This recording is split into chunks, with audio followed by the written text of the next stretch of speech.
ನಮಸ್ಕಾರ, ಕದಂಬ ನ್ಯೂಸ್ಗೆ ಸ್ವಾಗತ. ನಾನು ಸೋನಿಕಾ ಸುದೇಶ್. ಮೊದಲಿಗೆ ಮುಖ್ಯಾಂಶಗಳು.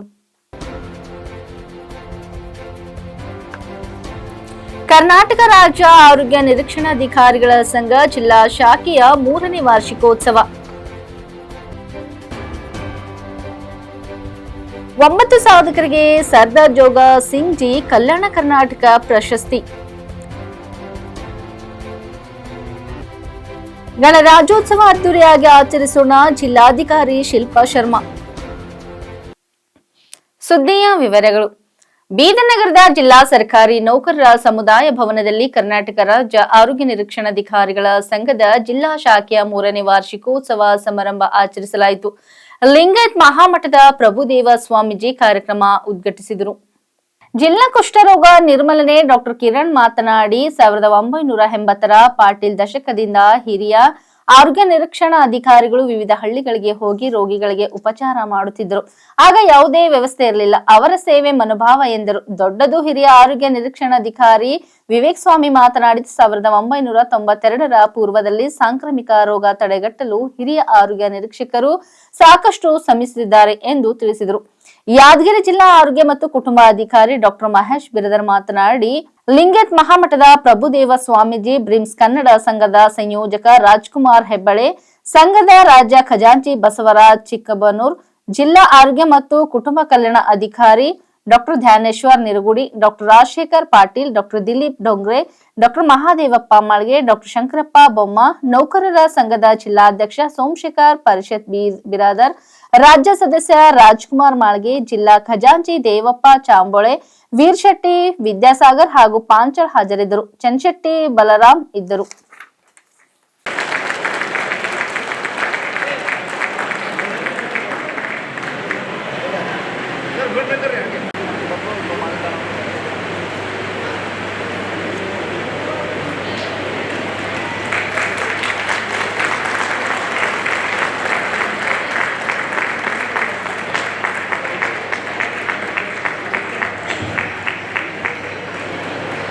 बसवराज भक्तजन सुरभूज जयतु मम कारुणिक जय गुरु बसवेश हर महादेव. राजने बसवಣ್ಣನೆ ಬಸವ ತಂದೆ ರಕ್ಷಿಸು ಬಸವ ರಕ್ಷಿಸು ಬಸವ ರಕ್ಷಿಸು ಬಸವ. ನಮ್ಮ ಮದುವೆ 10 ವರ್ಷ ಆಯ್ತಲ್ಲ. ಆಗಿದಲ್ಲ. ಅದ್ರಾಗ ನಿಮ್ಮ ಮಗು ಚೇಂಜ್ ಆದ್ರು, ನಿಮ್ಮ ತಂಗಿ ಬಿ ಚೇಂಜ್ ಆದ್ರು, ನಿಮ್ಮ ತಮ್ಮಿ ಚೇಂಜ್ ಆಗೋದು. ಖರೆ ನನ್ನ ಪುಣ್ಯದ ನೀವು ಚೇಂಜ್ ಆಗಿಲ್ಲ ನೋಡಿ. ಅದು ಹೇಗೆ? ನೀವು ಆಗ ಬಿ ಹಲ್ಕಟ್ಟೆ ಇದ್ದಿದ್ರಿ, ಈಗ ಬಿ ಹಲ್ಕಟ್ಟೆ. ನೋಡು ಪ್ರಿಯ, ಈ ಸಂಬಂಧಕ್ಕೆ ಇಜ್ಜತಿ ಮಾಡಬೇಡ. ಇದು ಸ್ಟೇಜ್ ಅದ, ಜರ ನಂಗೆ ಇಜ್ಜತ್ ಕೊಡು. ಈಗ ಮಾಡ, ಇದು ಸ್ಟೇಜ್ ಅದ, ಜರ ಇಜ್ಜತ್ ಕೊಡು ನನಗೆ. ನಾನು ನಿನಗೆ ಯಾಕೆ ಇಜ್ಜತ್ ಕೊಡ್ಲಿ? ಇಜ್ಜತ್ ಇರೋರಿಗೆ ಇಜ್ಜತ್ ಕೊಡ್ತಾರ. ಮತ್ತೆ ಗೊತ್ತಾ, ಮದಿ ದಿನ ಹೇಳಿ ದೇವ್ರ ಮೇಲೆ ಆಣಿ ಮಾಡಿ, ನಾ ಗಂಡಗೆ ಹೊಡೆಯಲ್ಲ, ಗಂಡಕ್ಕೆ ಬೈಯಲ್ಲ, ಗಂಡನ ಕಾಲು ಬಿಡ್ತಿ ಅಂತ ಅವತ್ತು ಹಿಂಗೆ ಆಣಿ ಮಾಡಿ ದೇವ್ರ ಮೇಲೆ. ಮಂದಿ ಹೋದ ಸ್ಟೇಜ್ ಮೇಲೆ ನಾನು ಬೇಜತಿ ಮಾಡಬೇಕು. ನೋಡ್ರಿ, ಈ ಹೆಣ್ಮಕ್ಳಿಗೆ ಯಾವತ್ತು ಗೊತ್ತೈತೆ ಕುಣದ, ನಾವು ಸತ್ತು ಹೋದ ಮೇಲೆ ಇವ್ರಿಗೆ ಗೊತ್ತೈತೆ ನಮ್ಗೆ ಏನು ಕಿಮ್ಮತ್ತಿತ್ತು ಅಂತ ಹೇಳಿ.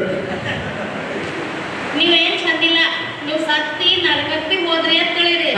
ಅಲ್ಲಿ ಯಮರಾಜನ್ ಮಗಳು ಬಂದಳಲ್ಲ, ನೋಡಲ್ಲಿ ಏಟ್ ಮಸ್ತದ ಅಂತೀರಿ. ಇವ್ರು ಹೆಣ್ಮಕ್ಳು ಬಿ ಏನು ಕಮ್ಮಿರಲ್ರಿ. ಇವ್ರು ಸಾಕು ಸ್ವರ್ಗಕ್ಕೆ, ನಾವು ಸತ್ತು ನರಕಕ್ಕೆ ಹೋದೆ ಅಂದ್ರೆ ಸ್ವರ್ಗದಾಗ ಹಣಿಕಾತ್ ನೋಡ್ತಾರ.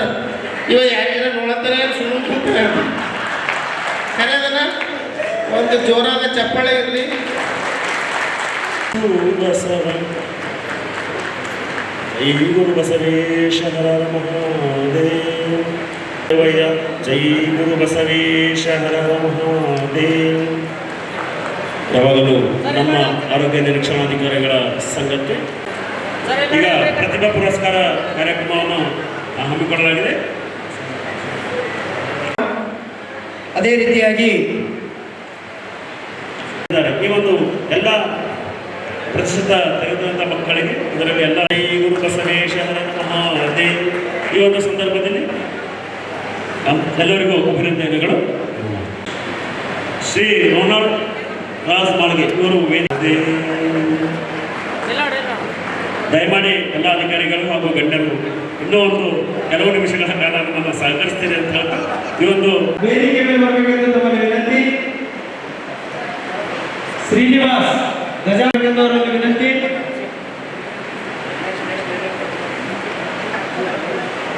ಇವರೆಲ್ಲರೂ ಕೂಡ ಆರೋಗ್ಯ ನಿರೀಕ್ಷಣಾಧಿಕಾರಿಗಳ ಕ್ಯಾಲೆಂಡರ್ಗಾಗಿ ದೇಣಿಗೆ ಕೊಟ್ಟಂತಹ ಇವರೆಲ್ಲರಿಗೂ ತುಂಬ ಹೃದಯದ ಧನ್ಯವಾದಗಳು. ಇವರೆಲ್ಲರಿಗೂ ಚಪ್ಪಾಳೆ ಮೂಲಕ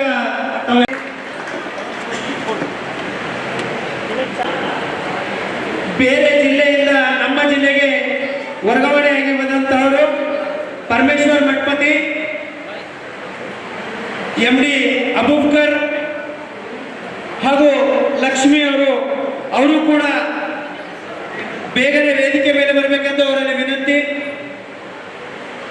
Parameshwar Mathapati Bhatamra, MD Abubakar DMO office ಹಾಗೂ ಲಕ್ಷ್ಮಿ ಬಸವ ಕಲ್ಯಾಣ್ ಮಾಳಿಗೆಯವರು, ತುಗಾವೆಯವರು, ದೇವಪ್ಪ ಸರ್ ಅವರು ಇವರೆಲ್ಲರೂ ಸಹ ಮೊನ್ನೆ ಕರ್ನಾಟಕ ರಾಜ್ಯ ಸರ್ಕಾರಿ ನೌಕರ ಸಂಘದಲ್ಲಿ ಅಭೂತಪೂರ್ವವಾದಂಥ ಜಯಗಳಿಸಿದ್ದಕ್ಕಾಗಿ ಅವರಿಗೂ ಸಹ ಈ ಸಂದರ್ಭದಲ್ಲಿ ನಾವು ಒಂದು ವಿಶೇಷವಾದಂಥ ಸನ್ಮಾನ ಕಾರ್ಯಕ್ರಮ ಹಮ್ಮಿಕೊಂಡಿದೆ. ಈ ನಮ್ಮ ಆರೋಗ್ಯ ರಕ್ಷಣಾಧಿಕಾರಿಗಳ ಸಂಘ ಕೇವಲ ಸನ್ಮಾನಕ್ಕೆ ಸೀಮಿತವಾಗಿಲ್ಲ, ಹಾಗೆ ಬೀದರ್ ಜಿಲ್ಲೆಯಲ್ಲಿ ಪ್ರತಿಯೊಂದು ನಾಗರಿಕರಿಗೆ ಮನೆಬಾಗಿಲಿಗೆ ಆರೋಗ್ಯ ಸೇವೆಯನ್ನು ದೊರಕಿಸುವ ಇದು ಮನೆಬಾಗಿಲಿಗೆ ಮುಟ್ಟಿಸ್ತಕ್ಕಂಥ ಕೆಲಸ ಸುಮಾರು ವರ್ಷಗಳಿಂದ ನಾವು ಮಾಡ್ತಾ ಬಂದಿದ್ದೇವೆ. ನಮ್ಮ ಸರ್ಕಾರಗಳು ಯಾವುದೇ ಯೋಜನೆಗಳನ್ನು ಮಾಡಿದ್ದಲ್ಲಿ ಆ ಯೋಜನೆಗಳನ್ನು ಜನಸಾಮಾನ್ಯರ ಮನೆ ಬಾಗಿಲಿಗೆ ಮುಟ್ಟಿಸಿ ಅವರಿಗೆ ಆರೋಗ್ಯವಂತ ಸಮಾಜ ನಿರ್ಮಾಣ ಮಾಡಲು ನಮ್ಮ ಆರೋಗ್ಯ ರಕ್ಷಣಾಧಿಕಾರಿಗಳ ಸಂಘ ಮುಂಚೂಣಿಯಲ್ಲಿದೆ ಮತ್ತು ನಮ್ಮ ಆರೋಗ್ಯ ರಕ್ಷಣಾಧಿಕಾರಿಗಳು ಒಂದು ವೃಂದ ಇದೆ, ಅದು ಮುಂಚೂಣಿಯಲ್ಲಿ ಕೆಲಸ ಮಾಡ್ತಿದೆ ಅಂತಕ್ಕಂಥ ಮಾತನ್ನು ಈ ಸಂದರ್ಭದಲ್ಲಿ ಹೇಳ್ತೇನೆ. ತಮಗೆಲ್ಲ ಗೊತ್ತಿದ್ದ ವಿಷಯ, ಮೊನ್ನೆ 2019-20 ಏನು ಮಹಾಮಾರಿ ಕೊರೋನಾ ರೋಗವನ್ನು ನಮ್ಮ ಇಡೀ ದೇಶಕ್ಕೆ ಇಡೀ ವಿಶ್ವಕ್ಕೆ ಹರಡಿಕೊಂಡಿತ್ತು. ಅಂಥ ಸಂದರ್ಭದಲ್ಲಿ ನಾವು ಗ್ರಾಮೀಣ ಮಟ್ಟದಲ್ಲಿ ದಿನದ 24 ಗಂಟೆಗಳ ಸೇವೆ ಸಲ್ಲಿಸುವ ಮೂಲಕ ಈ ಸಮಾಜವನ್ನು ಆರೋಗ್ಯ ಸಮಾಜವನ್ನಾಗಿ ನಿರ್ಮಾಣ ಮಾಡಲು ನಾವು ಪಾತ್ರವನ್ನು ಪ್ರಥಮ ಪಾತ್ರವನ್ನು ವಹಿಸಿದ್ದೀವಿ ಅಂತಕ್ಕಂಥ ಮಾತನ್ನು ಈ ಸಂದರ್ಭದಲ್ಲಿ ಹೇಳ್ತೇನೆ. ಹಾಗೆ ತಾವೇನು ಇವತ್ತು ನಮ್ಮ ಸಮಯದಲ್ಲಿ ನಮ್ಮ ಎಲ್ಲ ಮೀಡಿಯಾದವರು, ಎಲ್ಲ ಪತ್ರಿಕಾ ಮಾಧ್ಯಮದವರು, ಎಲ್ಲ ನನ್ನ ಏನು ಎಲೆಕ್ಟ್ರಾನಿಕ್ಸ್ ಮೀಡಿಯಾದವರು ತಾವೇನು ನಮಗೆಲ್ಲ ಸಹಕಾರ ನೀಡಿದ್ರಿ, ಈ ಸಹಕಾರ ಮುಂದಿನ ದಿನಗಳು ತಾವು ಇದೇ ರೀತಿಯಾಗಿ ನೀಡಬೇಕು. ನಮ್ಮ ಆರೋಗ್ಯ ರಕ್ಷಣಾಧಿಕಾರಿಗಳ ಸಂಘ ಕೇವಲ ನಮ್ಮ ಬೇಕು ಬೇಡಿಕೆಗಳಿಗಾಗಿ ಹೋರಾಟ ಮಾಡೋದಿಲ್ಲ, ನಮ್ಮ ರಾಜ್ಯದ ನೆಲ ಜಲ ಹಾಗೂ ನಮ್ಮ ನಾಡಿನ ಭಾಷೆ ಎಲ್ಲದಕ್ಕೂ ಸಹ ನಾವು ಮುಂಚೂಣಿಯಲ್ಲಿದ್ದು ಹೋರಾಟ ಮಾಡ್ತೀವಿ. ನಮ್ಮಲ್ಲಿ ಆಗ್ತಕ್ಕಂಥ ಎಲ್ಲ ಅನ್ಯಾಯಗಳಿಗೆ ನಾವು ಒಂದು ಎದೆತಟ್ಟಿ ಹೋರಾಟ ಮಾಡ್ತೀವಿ. ಕೇವಲ ನಮ್ಮ ಬೇಡಿಕೆಗಳಲ್ಲ, ಜನಸಾಮಾನ್ಯರ ಹಿತದೃಷ್ಟಿಯಿಂದ ಅವರಿಗೆ ಆರೋಗ್ಯವನ್ನು ದೊರಕಿಸುವ ಕೆಲಸದಲ್ಲಿ ನಾವು ನಿಪುಣರಾಗಿ ಕೆಲಸ ಮಾಡ್ತೀವಿ ಅಂತಕ್ಕಂಥ ಮಾತನ್ನು ಹೇಳ್ತಾ ನನ್ನ ಮಾತಿಗೆ ವಿರಾಮ ಕೊಡ್ತೀನಿ. ನಮಸ್ಕಾರ. ನನ್ನ ಹೆಸರು ಸುನಿಲ್ ಕುಮಾರ್ ಕಸ್ತೂರಿ ಅಂತೇಳಿ, ನಾನು ಆರೋಗ್ಯ ರಕ್ಷಣಾಧಿಕಾರಿಗಳ ಸಂಘದ ಬೀದರ್ ಜಿಲ್ಲೆಯ ಜಿಲ್ಲಾಧ್ಯಕ್ಷನ ಕೆಲಸ ಮಾಡ್ತಾ ಇದ್ದೀನಿ. ಮತ್ತು ಮೊನ್ನೆ ಸರ್ಕಾರಿ ನೌಕರ ಸಂಘದಲ್ಲಿ ನಾನು ಕಮಲ ತಾಲೂಕಿನ ನೂತನವಾಗಿ ಅಧ್ಯಕ್ಷನಾಗಿ ಆಯ್ಕೆಯಾಗಿದ್ದೇನೆ. ಹಾಗಾಗಿ ನಮ್ಮ ಒಂದು ಏನು ಹೊಣೆಗಾರಿಕೆ ಇದೆ, ನಮ್ಮ ಜನಸೇವೆ ಮಾಡಬೇಕು, ನಮ್ಮ ಸರ್ಕಾರಿ ನೌಕರ ಸೇವೆ ಮಾಡಬೇಕು, ಅದಕ್ಕೆ ತಾವೆಲ್ಲ ಸಹಕಾರ ನೀಡಬೇಕಂತ ಮನವಿಯನ್ನು ಮಾಡ್ತೇನೆ. ಶ್ರೀ ನಾನಕ್ ಝೀರಾ ಸಾಹೇಬ್ ಫೌಂಡೇಶನ್ ವತಿಯಿಂದ ಬೀದರ್ನ ಗುರುನಾನಕ್ ಶಿಕ್ಷಣ ಸಂಸ್ಥೆಯ ಸಂಸ್ಥಾಪಕರಾದ ಅಧ್ಯಕ್ಷ ದಿ ಸರ್ದಾರ್ ಜೋಗ ಸಿಂಗ್ ಜಿ ಅವರ 92ನೇ ಜನ್ಮ ದಿನಾಚರಣೆ ಅಂಗವಾಗಿ ಗುರುನಾನಕ್ ದೇವ್ ಇಂಜಿನಿಯರಿಂಗ್ ಕಾಲೇಜಿನ ಗುರುಭವನದಲ್ಲಿ ಆಯೋಜಿಸಿದ್ದ ಸಮಾರಂಭದಲ್ಲಿ ವಿವಿಧ ಕ್ಷೇತ್ರಗಳಲ್ಲಿ ಗಣನೀಯ ಸೇವೆ ಸಲ್ಲಿಸಿದ 9 ಜನರಿಗೆ ಸರ್ದಾರ್ ಜೋಗ ಸಿಂಗ್ ಜಿ ಕಲ್ಯಾಣ ಕರ್ನಾಟಕ ಪ್ರಶಸ್ತಿ ಪ್ರದಾನ ಮಾಡಲಾಯಿತು. ಅಧ್ಯಕ್ಷರು ಅಲ್ಪಸಂಖ್ಯಾತರ ರಾಷ್ಟ್ರೀಯ ಆಯೋಗ ಭಾರತ ಸರ್ಕಾರ ಸರ್ದಾರ್ ಇಕ್ಬಾಲ್ ಸಿಂಗ್ ಲಾಲಾಪುರ್ ಅವರು ಮುಖ್ಯ ಅತಿಥಿಯಾಗಿ ಪಾಲ್ಗೊಂಡು ಪ್ರಶಸ್ತಿ ಪ್ರದಾನ ಮಾಡಿದರು. ಅವರು ಮುಂದುವರೆದು ಮಾತನಾಡುತ್ತಾ ಮೊದಲನೆಯದಾಗಿ ಶ್ರೀ ಗುರುನಾನಕ್ ದೇವಜಿ ಅವರಿಗೆ ನಮನ ಸಲ್ಲಿಸಿದರು. ಶ್ರೀ ನಾನಕ್ ಝೀರಾ ಸಾಹೇಬ್ ಫೌಂಡೇಶನ್ ಬೀದರ್ ಅವರು ಶ್ರೀ ಸರ್ದಾರ್ ಜೋಗ ಸಿಂಗ್ ಕಲ್ಯಾಣ ಕರ್ನಾಟಕ ಪ್ರಶಸ್ತಿ ಪ್ರದಾನ ಸಮಾರಂಭದಲ್ಲಿ ಪಾಲ್ಗೊಂಡ ಎಲ್ಲ ಗಣ್ಯರಿಗೂ ಹಾರ್ದಿಕ ಸ್ವಾಗತ ಕೋರಿದರು. ಅವರು ಮುಂದುವರೆದು ಮಾತನಾಡುತ್ತಾ ಭಾರತ ದೇಶ ಇಡೀ ವಿಶ್ವದಲ್ಲಿಯೇ ಎಲ್ಲ ಅಲ್ಪಸಂಖ್ಯಾತರುಗಳಿಗೆ ಅತಿ ಸುರಕ್ಷಿತವಾದ ಸ್ಥಳವಾಗಿದೆ ಎಂದು ನುಡಿದರು. ಇನ್ನೋರ್ವ ಮುಖ್ಯ ಅತಿಥಿಯಾಗಿ ಪಾಲ್ಗೊಂಡ ಮುನ್ಸಿಪಲ್ ಆಡಳಿತ ಮತ್ತು ಹಜ್ ಸಚಿವರಾದ ಶ್ರೀ ರಹೀಂ ಖಾನ್ ಅವರು ಮಾತನಾಡುತ್ತಾ ಅಭಿನಂದನೆ ಸಲ್ಲಿಸುತ್ತಾ ಸಂಸ್ಥೆ ಮುಂದುವರಿಕೆಗೆ ರಾಜ್ಯ ಸರ್ಕಾರದ ಬೇಕಾದ ಸವಲತ್ತನ್ನು ಕೊಡುವ ಆಶ್ವಾಸನೆ ನೀಡಿದರು. ಈ ಕಾರ್ಯಕ್ರಮದ ಅಧ್ಯಕ್ಷೆ ಡಾಕ್ಟರ್ ಎಸ್ ಬಲ್ಬೀರ್ ಸಿಂಗ್ ಅವರು ವಹಿಸಿದರು. ಈ ಸಂದರ್ಭದಲ್ಲಿ ಸಂಸ್ಥೆ ಉಪಾಧ್ಯಕ್ಷೆ doctor Reshma Kaur, Sardar Nanak Singh, doctor C Manohar, Puneet Singh, Pavit Singh ಮತ್ತು ಎಲ್ಲ ಸಿಬ್ಬಂದಿ ವರ್ಗದವರು ಉಪಸ್ಥಿತರಿದ್ದರು. Council for the central government, the CBI and leading institutions like BSNL and UGC. His expertise also extend to mediation, where he made significant contributions as a trained mediator and trainer. Appointed as an additional judge of the Karnataka High Court in 2015, he rose to become permanent judge in 2016 and later served as the acting Chief Justice and then permanent Chief Justice in 2024. Currently, he presides as the presiding officer of the tribunal. Justice Kumar career exemplifies dedication to Ropar district, and he is a former IPS officer known for his integrity, leadership and service. During his law enforcement career, he held critical roles like DIG of Punjab Police and additional to advancing education, healthcare, community development and heritage conservation through the Sikh principle of Nishkam Seva or unconditional selfless service. A retired civil and structural engineer with over 27 years of experience across 3 continents, Bhai Sahib's leadership has earned admission to the arts include performances at prestigious platforms worldwide and a PhD in performing arts from Bangalore University. Recipient of accolades such as the Karnataka Rajyotsava Award and the Nada Prabhu Kempegowda Award, Dr. Mohan exemplifies the harmony of transformative leadership and artistic excellence. NGO transforming lives by providing food, clothing, medical assistance and education to the destitute senior citizens, mentally challenged individuals and survivors of violence and disease.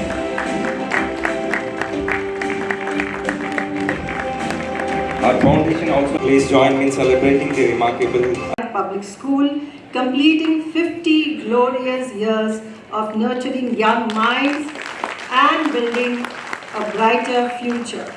To kick off this grand celebration, the school organized a spectacular half marathon run for peace and health on January 12, 2025. This marathon was a truly inspiring event with over 8,000 energetic and enthusiastic runners of all ages and walks of life participating. The event was nothing short of a festival. Bidar was abuzz with positivity, unity and the spirit of togetherness. The presence of Bollywood celebrities, sports legends and community leaders further elevated the occasion. The marathon not only celebrated the school's 50 years of excellence, but also sent out a powerful message of peace, health, and unity to the entire region. It is a moment we will cherish for years to come.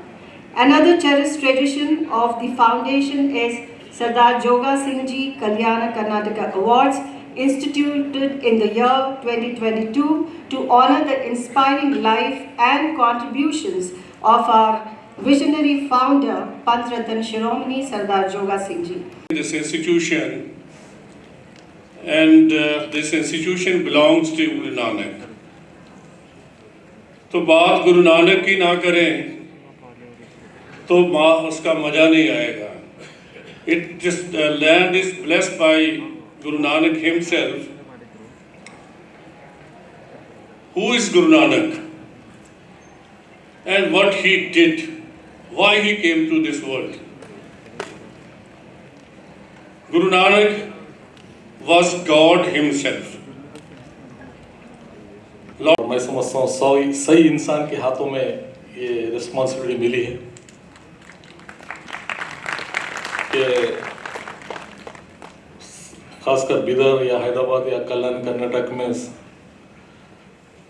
सरदार जी बहुत ही छोटे minority में है बोल के बता रहे थे. हाँ, वो रियल बात भी है. बहुत ही कम पॉपुलेशन में यहाँ पे है, लेकिन चाहे कम हो चाहे ज्यादा हो, जहाँ पे भी आपका नाम लिया जाता है सरदार जी का, लोगों में ये है ये बहुत बहादुर इंसान होते हैं और है भी, और ईमानदार होते हैं, सच बोलते हैं और सच सुनना भी चाहते हैं. तो जो लोग ईमानदार होते हैं, सच बोलते हैं, सच सुनना चाहते हैं, उनकी कहीं भी जाओ, चाहे अकेले में हजारों में, वो अकेले आदमी की इज्जत और रेस्पेक्ट और बहादुरी मानी जाती है. ಪ್ರತಿ ವರ್ಷದಂತೆ ಈ ವರ್ಷವೂ ಕೂಡ ಗಣರಾಜ್ಯೋತ್ಸವ ದಿನಾಚರಣೆಯನ್ನು ಅದ್ದೂರಿಯಾಗಿ ಆಚರಿಸೋಣ. ಅಂದು ಎಲ್ಲ ಅಧಿಕಾರಿಗಳು, ಸಿಬ್ಬಂದಿಗಳು ಕಡ್ಡಾಯವಾಗಿ ಹಾಜರಾಗಿ ಗಣರಾಜ್ಯೋತ್ಸವ ದಿನಾಚರಣೆಯನ್ನು ಯಶಸ್ವಿ ಮಾಡಬೇಕೆಂದು ಜಿಲ್ಲಾಧಿಕಾರಿಗಳಾದ ಶಿಲ್ಪಾ ಶರ್ಮಾ ಹೇಳಿದರು. ಅವರು ಇಂದು ಬೀದರ್ ಜಿಲ್ಲಾಧಿಕಾರಿಗಳ ಕಚೇರಿ ಸಭಾಂಗಣದಲ್ಲಿ ಜನವರಿ 26ರ ಗಣರಾಜ್ಯೋತ್ಸವ ದಿನಾಚರಣೆಯ ಪೂರ್ವ ಸಿದ್ಧತಾ ಸಭೆಯ ಅಧ್ಯಕ್ಷತೆ ವಹಿಸಿ ಮಾತನಾಡಿದರು. ಜನವರಿ 26ರಂದು ಗಣರಾಜ್ಯೋತ್ಸವ ನಿಮಿತ್ತ ಜನವರಿ 25 ಮತ್ತು 26ರಂದು 2 ದಿವಸ ಸಂಘ ಸಂಸ್ಥೆಗಳು, ಸರ್ಕಾರಿ ಕಚೇರಿಗಳು, ಎಲ್ಲಾ ಮಹಿಳೆಯರ ವೃತ್ತದ ಮೇಲೆ ದೀಪಾಲಂಕಾರ ಮಾಡುವುದು. ಜನವರಿ 26ರಂದು ಬೆಳಗ್ಗೆ 8 ಗಂಟೆಗೆ ಸರ್ಕಾರಿ, ಅರೆ ಸರ್ಕಾರಿ ವಿವಿಧ ಶಾಲಾ ಕಾಲೇಜು ಮತ್ತು ಸಂಘ ಸಂಸ್ಥೆಗಳ ಮೇಲೆ ಧ್ವಜಾರೋಹಣ ನೆರವೇರಿಸಿ ನಂತರ ಎಲ್ಲಾ ಶಾಲಾ ಕಾಲೇಜುಗಳ ಶಿಕ್ಷಕರು ಮತ್ತು ಸಿಬ್ಬಂದಿಗಳು ವಿದ್ಯಾರ್ಥಿಗಳೊಂದಿಗೆ ನಗರದ ನೆಹರು ಕ್ರೀಡಾಂಗಣದಲ್ಲಿ ಬೆಳಗ್ಗೆ 8:45 ಗಂಟೆಯೊಳಗೆ ಹಾಜರಾಗಬೇಕು.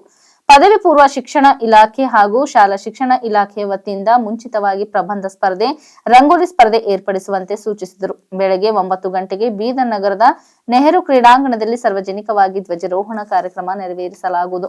ನೆಹರು ಕ್ರೀಡಾಂಗಣದಲ್ಲಿ ಜರುಗುವ ಪಥಸಂಚಲನ, ಶಾಲಾ ಮಕ್ಕಳಿಂದ ಕವಾಯತ್ ಮತ್ತು ಇತ್ಯಾದಿ ಕಾರ್ಯಕ್ರಮಗಳನ್ನು ನಿಯಮಾನುಸಾರ ಅಚ್ಚುಕಟ್ಟಾಗಿ ನೆರವೇರಿಸಲು ರಚಿಸಿದ ಉಪ ಸಮಿತಿಯ ಎಲ್ಲ ಅಧ್ಯಕ್ಷರು ಮತ್ತು ಸದಸ್ಯರುಗಳಿಗೆ ಜಿಲ್ಲಾಧಿಕಾರಿಗಳು ಸೂಚಿಸಿದರು. ಶಿಕ್ಷಣ ಇಲಾಖೆ ವತಿಯಿಂದ 3 ಸರ್ಕಾರಿ, 2 ಖಾಸಗಿ ಶಾಲಾ ಕಾಲೇಜುಗಳಿಂದ ಸಾಂಸ್ಕೃತಿಕ ಕಾರ್ಯಕ್ರಮ ಏರ್ಪಡಿಸಲು ವ್ಯವಸ್ಥೆ ಮಾಡಬೇಕು. ಗಣರಾಜ್ಯೋತ್ಸವ ಅಂಗವಾಗಿ ಪೂಜೆ ಚನ್ನಬಸವ ಪಟ್ಟದೇವರ ರಂಗಮಂದಿರದಲ್ಲಿ ಸಂಜೆ 5:30 ಗಂಟೆಗೆ ಸಾಂಸ್ಕೃತಿಕ ಕಾರ್ಯಕ್ರಮಗಳು, ಕವಿಗೋಷ್ಠಿ ಕಾರ್ಯಕ್ರಮ ಹಮ್ಮಿಕೊಳ್ಳಲು ಕನ್ನಡ ಮತ್ತು ಸಂಸ್ಕೃತಿ ಇಲಾಖೆ ಅಧಿಕಾರಿಗಳಿಗೆ ಸೂಚಿಸಿದರು. ಈ ಸಭೆಯಲ್ಲಿ ಅಪರ ಜಿಲ್ಲಾಧಿಕಾರಿಗಳಾದ ಶಿವಕುಮಾರ್ ಶೀಲ್ವಂತ್, ಹೆಚ್ಚುವರಿ ಪೊಲೀಸ್ ವರಿಷ್ಠಾಧಿಕಾರಿಗಳಾದ ಚಂದ್ರಕಾಂತ್ ಪೂಜಾರ್, ಸಹಾಯಕ ಆಯುಕ್ತರಾದ ಎಂಡಿ ಶಕೀಲ್, ಜಿಲ್ಲಾ ಪಂಚಾಯತ್ ಉಪ ಕಾರ್ಯದರ್ಶಿ ಮುತ್ತಣ್ಣ ಕರಿಗಾರ, ಸಂಘ ಸಂಸ್ಥೆ ಪದಾಧಿಕಾರಿಗಳು, ಜಿಲ್ಲಾ ಮಟ್ಟದ ಅಧಿಕಾರಿಗಳು ಸೇರಿದಂತೆ ಇತರರು ಉಪಸ್ಥಿತರಿದ್ದರು.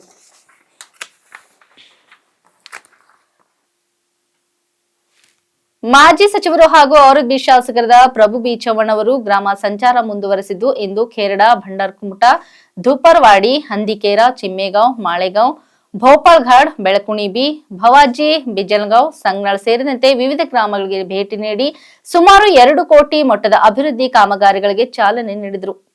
ಖೇರಡದಲ್ಲಿ 15 ಲಕ್ಷದ ಹೈಮಾಸ್ಟ್ ದೀಪ ಕಾಮಗಾರಿ, 15 ಲಕ್ಷದ ಸಮುದಾಯ ಭವನ, ಭಂಡಾರಕುಮಟಾನಲ್ಲಿ 10 ಲಕ್ಷದ ಸಿಸಿ ರಸ್ತೆ, 14 ಲಕ್ಷದ ಶಾಲೆ ಉನ್ನತೀಕರಣ ದುರಸ್ತಿ, 5 ಲಕ್ಷದ ಸಮುದಾಯ ಭವನ, ಧೋಪರ್ವಾಡಿಯಲ್ಲಿ 14 ಲಕ್ಷದ ಶಾಲೆ ಉನ್ನತೀಕರಣ ದುರಸ್ತಿ ಕಾಮಗಾರಿ, ಹಂದಿಕೇರದಲ್ಲಿ 9 ಲಕ್ಷದ ಸಮುದಾಯ ಭವನ ಮುಂದುವರೆದ ಕಾಮಗಾರಿ, ಚಿಮ್ಮೇಗಾಂವ್ನಲ್ಲಿ 14 ಲಕ್ಷದ ಶಾಲಾ ಉನ್ನತೀಕರಣ ದುರಸ್ತಿ ಕಾಮಗಾರಿ, ಮಾಳೆಗಾಂವ್ನಲ್ಲಿ 14 ಲಕ್ಷದ ಶಾಲಾ ಉನ್ನತೀಕರಣ ದುರಸ್ತಿ, 22.50 ಲಕ್ಷದ ಅಂಗನವಾಡಿ ಕಟ್ಟಡ, 5 ಲಕ್ಷದ ಸಿಸಿ ರಸ್ತೆ, ಭೋಪಾಳ್ಘಡ್ನಲ್ಲಿ 14 ಲಕ್ಷದ ಶಾಲೆ ಉನ್ನತೀಕರಣ ದುರಸ್ತಿ, ಬೆಳಕುಣಿ ಬಿಎಚ್ನಲ್ಲಿ 20 ಲಕ್ಷದ ಸಮುದಾಯ ಭವನ, ಸಂಗ್ನಾಳ್ ಗ್ರಾಮದಲ್ಲಿ 14 ಲಕ್ಷದ ಶಾಲೆ ಉನ್ನತೀಕರಣ ದುರಸ್ತಿ ಸೇರಿದಂತೆ ವಿವಿಧ ಅಭಿವೃದ್ಧಿ ಕಾಮಗಾರಿಗಳಿಗೆ ಶಂಕುಸ್ಥಾಪನೆ ನೆರವೇರಿಸಿದರು. ಈ ಸಂದರ್ಭದಲ್ಲಿ ತಹಸೀಲ್ದಾರರಾದ ಮಲ್ಶೆಟ್ಟಿ ಚಿದ್ರಿ, ಅಮಿತ್ ಕುಮಾರ್ ಕುಲಕರ್ಣಿ, ಮುಖಂಡರಾದ ರಾಮಶೆಟ್ಟಿ ಪನ್ನಾಳೆ, ದೋಂಡಿಬಾ ನರೋಟೆ, ವಸಂತ್ ಬಿರದರ್, ಶಿವರಾಜ್ ಅಲ್ಮಾಜೆ,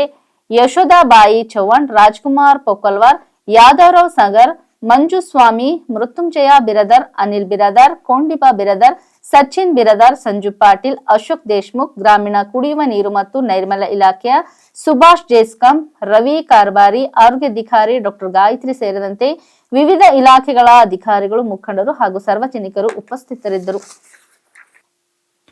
ಕರ್ನಾಟಕ ರಾಜ್ಯ ಸಫಾಯಿ ಕರ್ಮಚಾರಿಗಳ ಆಯೋಗದ ಕಾರ್ಯದರ್ಶಿಗಳು ಸೂಚಿಸುವಂತೆ ಮೈಸೂರು ಜಿಲ್ಲೆಯಲ್ಲಿ ಮ್ಯಾನ್ಯುವಲ್ ಸ್ಕ್ವಾಂಜರ್ಗಳ ಸಮೀಕ್ಷೆ ಕೈಗೊಳ್ಳಲು ಜಿಲ್ಲಾ ಮಟ್ಟದ ಸಮೀಕ್ಷೆ ಸಮಿತಿಯನ್ನು ರಚಿಸಲಾಗಿದ್ದು, ಸಮಿತಿಗೆ ಟಿ ನರಸೀಪುರ ಪಟ್ಟಣದ ಗೋಪಾಲ್ಪುರ್ ನಿವಾಸಿ ಪವಿತ್ರ ಭರತ್ ಕುಮಾರ್ ಅವರನ್ನು ಸದಸ್ಯರನ್ನಾಗಿ ನೇಮಕ ಮಾಡಲಾಗಿದೆ ಎಂದು ಜಿಲ್ಲಾಧಿಕಾರಿ ಲಕ್ಷ್ಮೀಕಾಂತ್ ರೆಡ್ಡಿ ಪ್ರಕಟಣೆಯಲ್ಲಿ ತಿಳಿಸಿದ್ದಾರೆ.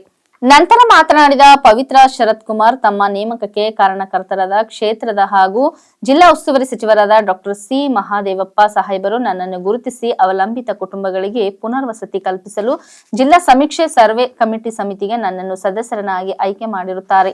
ನನಗೆ ಆಶೀರ್ವಾದ ಮಾಡಿದ ಮಾನ್ಯ ಸಚಿವರಿಗೂ ಕರ್ನಾಟಕ ರಾಜ್ಯ ಡಾಕ್ಟರ್ BR ಅಂಬೇಡ್ಕರ್ ಆದಿ ದ್ರಾವಿಡ್ ಪೌರ ಕಾರ್ಮಿಕರ ಯುವಕರ ಅಭಿವೃದ್ಧಿ ಹಾಗೂ ಮಹಾಸಂಘದ ಅಧ್ಯಕ್ಷರು ಹಾಗೂ ಗೌರವಾಧ್ಯಕ್ಷರು, ಉನ್ನತ ಸಮಿತಿಯ ಎಲ್ಲ ಗೌರವಾನ್ವಿತರಿಗೆ ನಿಮ್ಮ ಮನೆಮಗಳಾದ ಪವಿತ್ರಳ ತುಂಬು ಹೃದಯದ ಅಭಿನಂದನೆಗಳು ತಿಳಿಸುತ್ತೇನೆ ಎಂದು ತಿಳಿಸಿದರು. ಇದೇ ಸಂದರ್ಭದಲ್ಲಿ ಉನ್ನತ ಸಮಿತಿ ಅಧ್ಯಕ್ಷರಾದ DR ರಾಜು, ಜಿಲ್ಲಾ ಅಧ್ಯಕ್ಷರಾದ N ಮಾರ ಶ್ರೀನಿವಾಸ್, B ಸೋಮು, ಸುಮಿತಿ, ವಿಜಯ್ ಕುಮಾರ್, ದಿನೇಶ್ ಕುಮಾರ್, ಶರತ್ ಕುಮಾರ್ ಹಾಗೂ ಸಂಘದ ಪದಾಧಿಕಾರಿಗಳು ಭಾಗವಹಿಸಿದರು. ಇಲ್ಲಿವರೆಗೆ ಸುದ್ದಿ ಕೊಟ್ಟಿದ್ದು ನಾನು ಸೋನಿಕಾ ಸುದೇಶ್. ಮುಂದಿನ ಸುದ್ದಿಯೊಂದಿಗೆ ಮತ್ತೆ ಭೇಟಿಯಾಗೋಣ. ವಂದನೆಗಳು.